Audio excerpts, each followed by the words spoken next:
The worst mistake of my life wasn't seeing what I wasn't supposed to see. It was believing I could simply walk away. My coffee had gone cold 3 hours earlier, but I kept sipping it anyway as I crossed the employee parking lot behind St. Mary's Medical Center. It was a little after 2 in the morning, and the air carried that damp October chill that settled into your bones no matter how fast you walked. I was exhausted. The kind of exhausted that made every step feel heavier than the last. 3 double shifts in 5 days had left me running on caffeine, stubbornness, and whatever scraps of energy I could find between patients. My name is Emma Carter, and at 28 years old, I thought the biggest problem in my life was figuring out how to pay off my student loans before I turned 40. Looking back now, I missed those problems. The parking lot was mostly empty. A few scattered vehicles sat beneath flickering security lights, and somewhere in the distance, I could hear traffic humming along the interstate. I tightened my grip on my messenger bag and headed toward my aging Honda Civic parked near the far corner. That's when I heard voices. At first, I ignored them. Hospitals never truly slept. There were always visitors, delivery drivers, maintenance workers. But something about the tone made me slow down. Low, serious, controlled. The kind of conversation that immediately makes you feel like an outsider. I glanced toward the far end of the lot and noticed several dark figures standing near a black SUV. They were too far away for me to make out faces, but their posture caught my attention. Nobody appeared relaxed. Nobody appeared casual. Every instinct told me to keep walking. Mind your business, Emma. Go home. Get some sleep. Instead, I hesitated. Just for a second. And that second changed everything. A sudden noise broke the silence. Not loud. Not dramatic. Just enough to make the group shift positions. One of the men stepped forward. Another stepped back. The atmosphere changed instantly. Even from a distance, I could feel it. Tension. Authority. Fear. My stomach tightened. Something was wrong. Very wrong. I ducked behind a delivery van without fully understanding why. My heart pounded against my ribs as I peeked around the edge. The men continued speaking. One of them stood apart from the others, tall and perfectly still, as though the entire scene revolved around him. Even from across the parking lot, he radiated control. Nobody interrupted him. Nobody challenged him. Everyone watched him. Then the group began moving. Vehicles started. Doors closed. Within moments, the parking lot was quiet again. The black SUV pulled away, followed by 2 other vehicles disappearing into the darkness. I remained frozen behind the van. Every rational part of me screamed to leave. Finally, I forced myself toward my car. My hands shook as I unlocked the driver's door.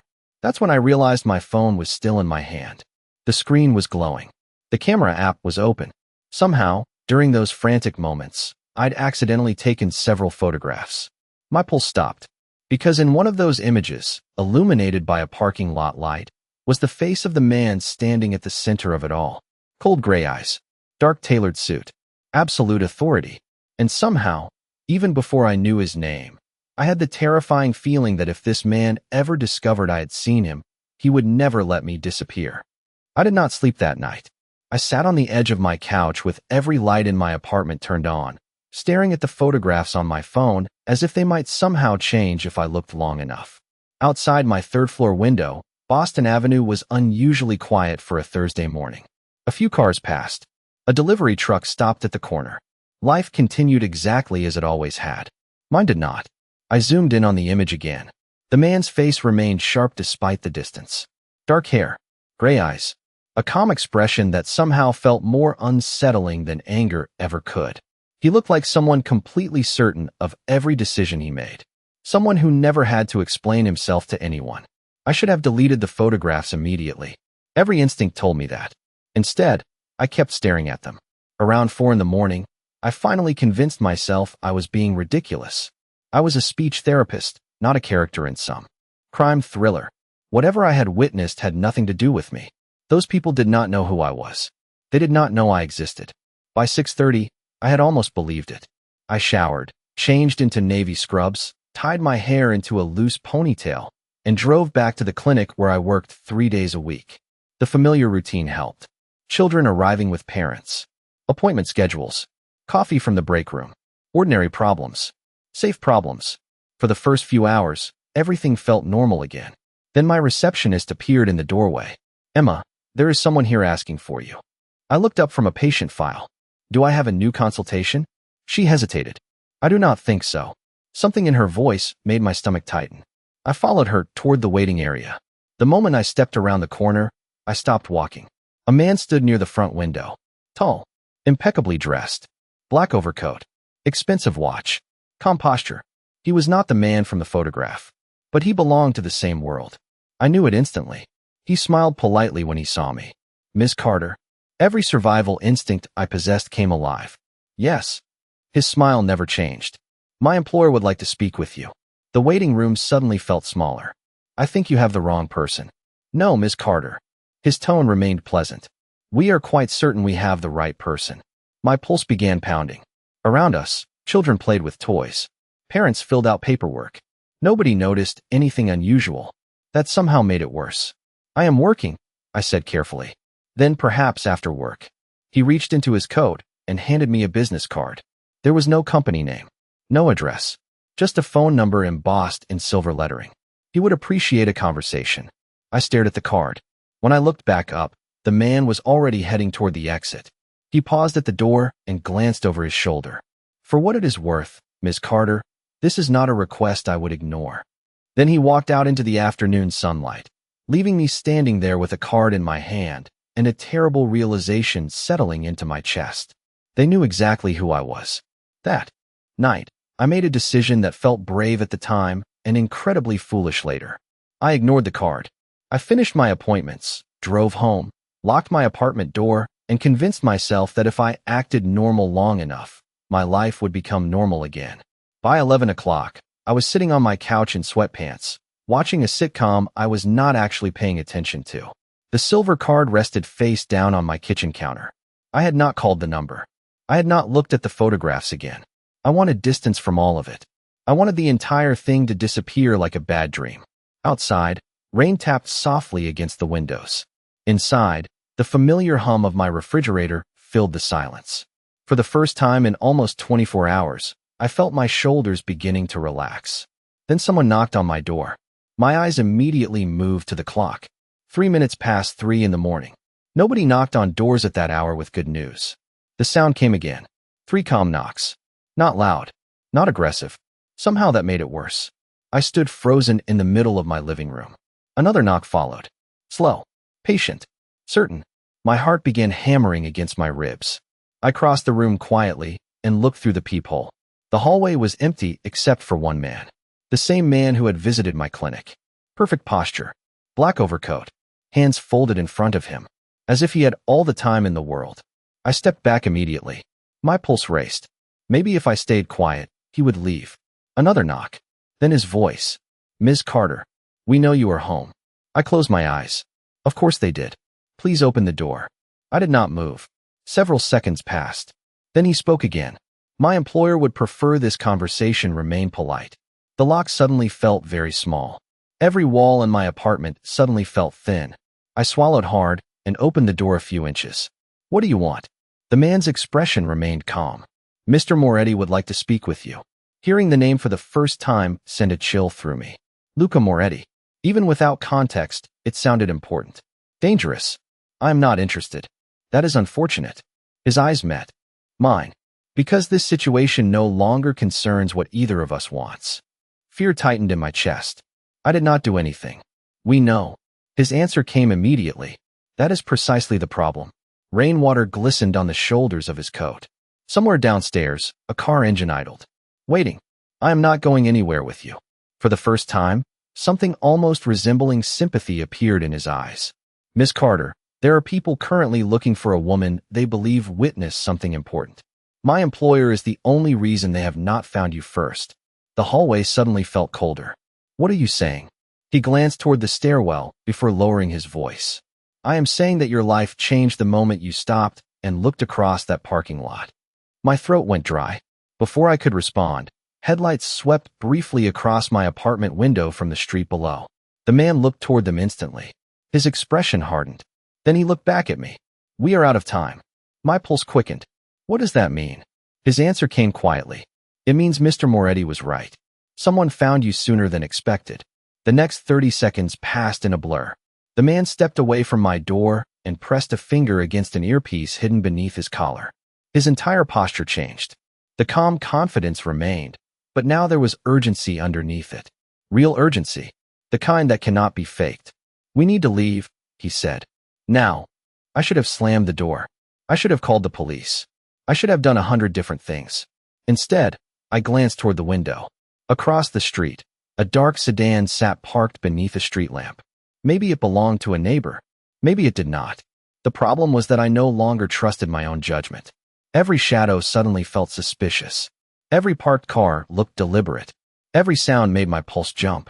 "I am not going anywhere," I said, trying to sound braver than I felt. The man sighed softly. "Miss Carter, I understand this is difficult." "Difficult?" I laughed nervously. "A stranger shows up at my apartment at 3 in the morning and tells me my life is in danger. Yes, I would call that difficult." For the first time, he nodded. "Fair enough." He reached into his coat pocket. My muscles instantly tensed. Instead of a weapon, he produced a photograph. He handed it to me. I stared down at it. The image showed my apartment building, taken from across the street. Recent. Very recent. My stomach dropped. "Where did you get this?" "Our security team found it an hour ago." I looked closer. Someone had been watching the building. Watching me. Suddenly the rain outside sounded louder. The walls felt thinner. My safe little apartment no longer felt safe at all. "Who are these people?" I whispered. "People who believe you know something valuable. But I do not. They do not know that." His answer came immediately. Before I could respond, headlights flashed across the hallway through the stairwell window. The man looked toward them again. This time he did not bother hiding his concern. "Emma." Hearing my first name from him felt strange. Personal. "Please listen carefully. If we stay here, I cannot guarantee your safety." My heart hammered. "And if I go with you?" "Then Mr. Moretti can." There it was again. That name. Luca Moretti. The man I had accidentally photographed.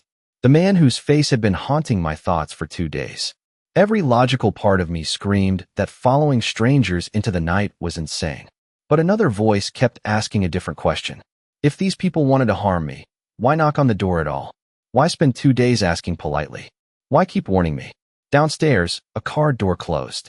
The sound echoed through the building. The man immediately looked toward the stairwell. Then he met my eyes. Decision time. I stared at my apartment. The couch. The family photos. The half-finished coffee mug sitting on the counter. My ordinary life. Then I looked back at him. My voice barely worked when I finally spoke. "If I come with you, how long will I be gone?" A faint smile touched his face. Not reassuring. Not comforting. Just honest. "That depends on what happens after you meet Luca Moretti." I expected secret warehouses and dark rooms. I expected something out of a movie. Instead, 40 minutes later, I found myself staring through the tinted window of a luxury SUV as iron gates slowly opened in front of us. Beyond them stood a massive estate overlooking the water. Warm lights glowed through tall windows. The lawn looked perfectly maintained despite the rain. Everything about the property radiated wealth so enormous it almost felt unreal. My apartment could have fit inside the front entrance. The driver guided the vehicle up a curved driveway lined with stone lanterns. My pulse had not slowed once during the entire trip. The man beside me remained quiet, giving me space to process what was happening. I appreciated that more than I wanted to admit. The SUV stopped beneath a covered entrance. Before I could gather my thoughts, the passenger door opened. Cool night air rushed inside. "We are here," he said. I stepped out and immediately noticed something strange. There were security personnel everywhere, but nobody looked nervous. Nobody rushed. Nobody barked orders. The atmosphere felt controlled, disciplined, as if everyone already knew exactly where they belonged. The front door opened before we reached it. A woman in her 60s greeted us with a polite smile. "You must be Emma." I blinked in surprise. "You know my name?" "Of course." She handed me a folded towel. "You are soaked." Somehow that simple gesture unsettled me more than anything else. I had spent the last 2 days imagining monsters. Instead, someone was worried that my hair was wet. She guided me through a marble foyer large enough to echo. Paintings lined the walls. A crystal chandelier cast warm light across polished floors. Everything felt elegant rather than intimidating, human rather than cold. "Your room is ready," she said. I stopped walking. "My room? Mr. Moretti thought you might need rest before speaking with him." I stared at her. "I am not staying here." The woman offered a patient smile. That is what everyone says on the first night. Before I could respond, movement caught my attention. Through a nearby doorway, I glimpsed a man sitting beside a fireplace. He wore a dark sweater instead of a suit. One hand rested against the arm of a leather chair while the other held an open book. For a moment, he looked completely ordinary. Then he raised his head. Gray eyes met mine across the room. The same eyes from the photograph. Every sound seemed to disappear. Luca Moretti closed the book and stood. He was taller than I expected. Broad shoulders. Calm posture. No visible tension. No effort to impress anyone. Somehow that made him more intimidating. He crossed the room slowly. Not like a predator. Not like a king. More like a man accustomed to people making space for him. When he finally stopped in front of me, I realized he was studying my expression just as carefully as I was studying his. "Ms. Carter," he said. His voice was lower than I expected. Controlled. Steady. "I apologize for the circumstances." I stared at him. After everything that had happened, that was not what I expected him to say. Then his gaze shifted briefly toward the rain-covered windows. The warmth disappeared from his expression. "Unfortunately," he continued quietly, "the people looking for you are much closer than you realize. Sleep should have been impossible that night. Somehow, exhaustion won anyway. The guest room they gave me was larger than my entire apartment. Floor-to-ceiling windows overlooked the dark water beyond the estate. A fireplace crackled softly in the corner. The bed looked like something from a luxury hotel. None of it mattered. I lay awake staring at the ceiling, replaying every decision that had brought me here. Around 7 in the morning, sunlight slipped through the curtains and pulled me from a restless sleep. For a few seconds, I forgot where I was.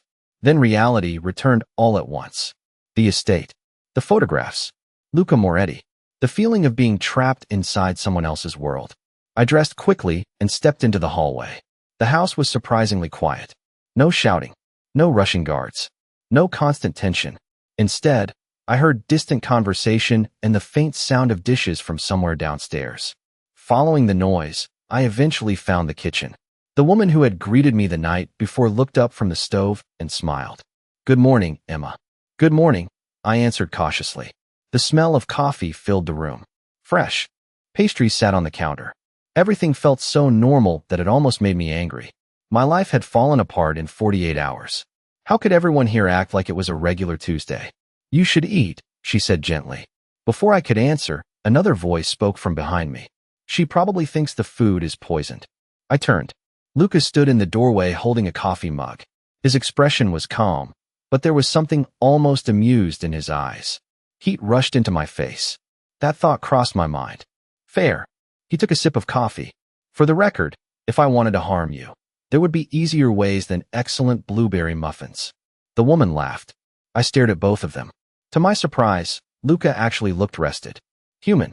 Not the intimidating figure from the photograph or the man who seemed capable of controlling every room he entered. Just a man drinking coffee in his own kitchen. The realization unsettled me more than fear. Monsters were easier to understand. People were complicated. Later that afternoon, I wandered onto a terrace overlooking the water. The estate sat on several acres of land, surrounded by trees and stone walls. Beautiful. Isolated. Secure. A gilded cage. I leaned against the railing, watching waves roll across the gray surface below. "You are planning your escape route." Luca's voice came from behind me. I did not jump this time. "Progress. Maybe." He stepped beside me and looked toward the water. For several moments, neither of us spoke. Then he surprised me. "You can leave whenever you want." I turned sharply toward him. "What?" "The gates will open. Nobody will stop you." Confusion replaced suspicion. "Then why bring me here?" His expression darkened slightly.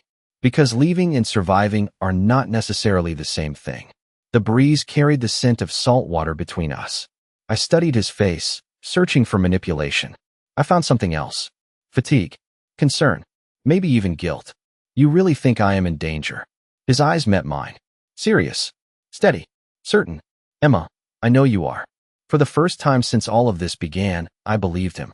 The strange thing about fear is that it cannot survive forever at the same intensity.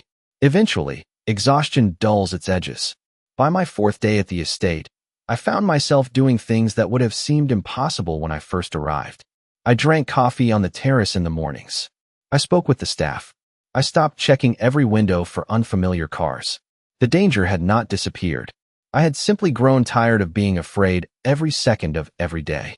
That afternoon, rain rolled in from the coast, turning the sky silver. I wandered through a quieter wing of the house, while searching for a book to distract myself. The estate was enormous. Every hallway seemed to lead somewhere unexpected. Libraries, sitting rooms, offices, entire sections that felt untouched. I turned a corner and found a door slightly open. Warm light spilled into the hallway. Curiosity got the better of me. Inside was what appeared to be a private study. Floor-to-ceiling bookshelves lined the walls. A large desk sat near the windows. Framed photographs rested on a side table. I should have left immediately. Instead, I stepped inside. My eyes moved across the room until they landed on a photograph that instantly caught my attention. A woman stood beside a younger Luca. They looked happy, truly happy, the kind of smile people cannot fake. She had dark hair, bright eyes, and one hand resting against his arm. I had never seen that expression on his face before, not once since arriving. There was no tension, no caution, no weight in his eyes, just joy. Something tightened unexpectedly in my chest. Beside the frame sat another photograph, then another. The same woman appeared in all of them. Different locations, different years, always beside Luca, always smiling. I reached toward one frame when a voice behind me made me freeze. Her name was Sophia. I turned. Luca stood in the doorway. For a second, neither of us spoke. I expected anger.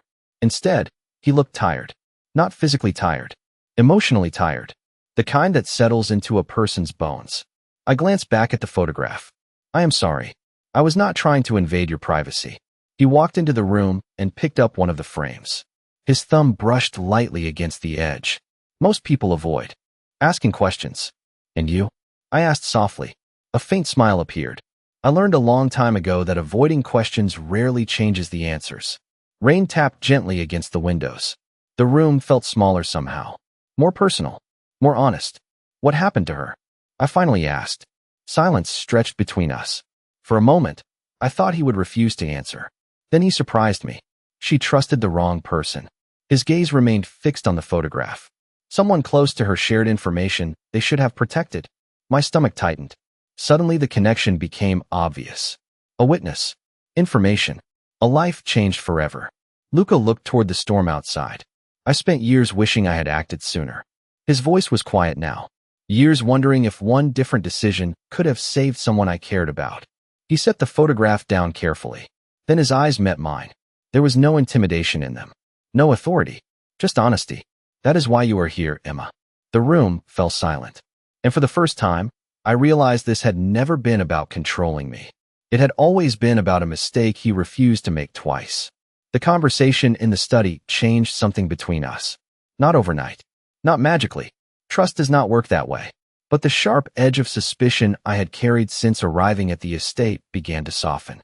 Over the next few days, I found myself speaking to Luca more often. Sometimes during breakfast. Sometimes while walking along the stone paths, overlooking the water. He never pushed. Never demanded answers. Never treated me like a prisoner. In fact, the strangest part was how normal everything started to feel. That illusion shattered on a Thursday evening. The sky had already turned dark when I stepped into the library searching for a novel. Rain tapped against the windows while thunder rolled somewhere far offshore. The house felt unusually tense. Staff members moved faster than usual. Security personnel spoke quietly into earpieces. Something was different. I could feel it. When I entered the library, I found Luca standing beside the fireplace. Two men in suits were speaking with him in low voices. Their expressions were serious. The moment they noticed me, the conversation stopped. Luca dismissed them with a nod. They immediately left the room. My stomach tightened. What happened? I asked. He remained silent for a second too long. Nothing you need to worry about. I folded my arms. I have learned that whenever someone says that, the opposite is usually true. A faint smile appeared and disappeared just as quickly. Fair point. He walked toward the window. Rain streaked across the glass. The reflection made him look older somehow. More tired. There was a security breach this afternoon. Every muscle in my body tensed. What does that mean? Someone accessed information they should not have had access to. His voice remained calm, but I noticed the tension in his shoulders. Inside the estate, he nodded once. The room suddenly felt colder. I remembered what he had told me about Sophia. About trust. About the wrong person. A terrible feeling settled in my chest. Someone here betrayed you. Luca looked toward me. Neither of us spoke for several seconds. The silence was answer enough. Do you know who it is? I asked quietly. Not yet. Thunder echoed across the water outside. For the first time since arriving, I saw genuine frustration in his expression. Not anger. Disappointment. The kind that comes when someone you trusted chooses a different path. A phone vibrated on the table beside him. He glanced at the screen. The color immediately drained from his face. My pulse spiked. What is it? Lucas stared at the message for a moment. Then he looked directly at me. Every trace of calm disappeared. Emma. His voice was lower now. Sharper. I need you to listen carefully. Fear crawled up my spine. What happened? He crossed the room in 3 quick steps. The people looking for you just received your location. My breath caught. Outside, lightning flashed across the dark water. The library windows briefly illuminated with white light before returning to shadow. Luca's eyes never left mine. We thought we had more time. And in that moment, I realized the danger I had almost forgotten was finally catching up to us. The next 24 hours felt strangely quiet. Not because the danger had disappeared, but because uncertainty had finally been replaced by answers. The person responsible for sharing information had been identified and removed from Luca's inner circle. Security around the estate tightened. Communications changed. Plans shifted. For the first time since I had arrived, people stopped looking over their shoulders every 5 seconds. The storm that had been building for weeks was finally beginning to pass. 3 days later, sunlight filled the estate. The rain was gone. The ocean beyond the cliffs sparkled beneath a clear blue sky. I stood on the terrace holding a mug of coffee, breathing in the salt air. It felt different somehow. Lighter. As though the entire property had exhaled. Footsteps approached behind me. I did not need to turn around to know who it was. Beautiful morning, Lucas said. It is. He stepped beside me and rested his hands against the stone railing. For several minutes, neither of us spoke. The silence felt comfortable now. Familiar. Strange how quickly life could change. 2 weeks earlier, I had been terrified of him. Now his presence felt oddly reassuring. Eventually, Luca reached into his coat pocket and placed something on the railing between us. A set of car keys. I stared at them. Then I looked at him. What is this? Your choice. The answer confused me. He nodded toward the driveway below, where a black sedan waited near the entrance gates. Your apartment has been secured. The people looking for you no longer have access to your location. If you want to go home, you can leave today. For a moment, I simply stared at him. The words did not make sense. Not after everything that had happened. Not after all the effort he had spent protecting me. You are letting me go? A faint smile touched the corner of his mouth.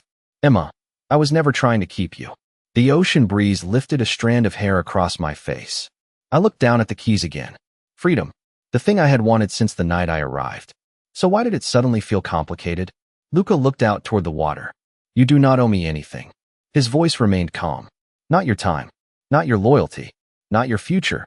I studied his profile. The man beside me carried power I could barely comprehend. Yet in that moment, he looked surprisingly vulnerable. And what if I stay? I asked quietly. He finally turned toward me. Those gray eyes held mine. Steady. Honest. Then it will be because you chose to stay. Emotion tightened unexpectedly in my chest. For the first time since this nightmare began, someone was giving me complete control over what happened next. No pressure. No conditions. No hidden expectations. Just a choice. I picked up the keys. Their weight felt heavier than it should have. Then I looked toward the open gates in the distance. Toward the road that would take me back to my old life. My apartment. My routine. The version of myself that existed before that night in the parking lot. Slowly, I placed the keys back on the railing. Luca's expression did not change, but something softened in his eyes. I smiled. I think I need another cup of coffee before making any major life decisions. A quiet laugh escaped him. The first genuine laugh I had ever heard. Together we stood overlooking the water as sunlight danced across the waves below. And for the first time in weeks, neither of us seemed to be looking over our shoulders anymore. Sometimes the people who change your life arrive like a storm. Sometimes they arrive like a warning. And sometimes, if you are lucky, they become the reason you stop being afraid of tomorrow.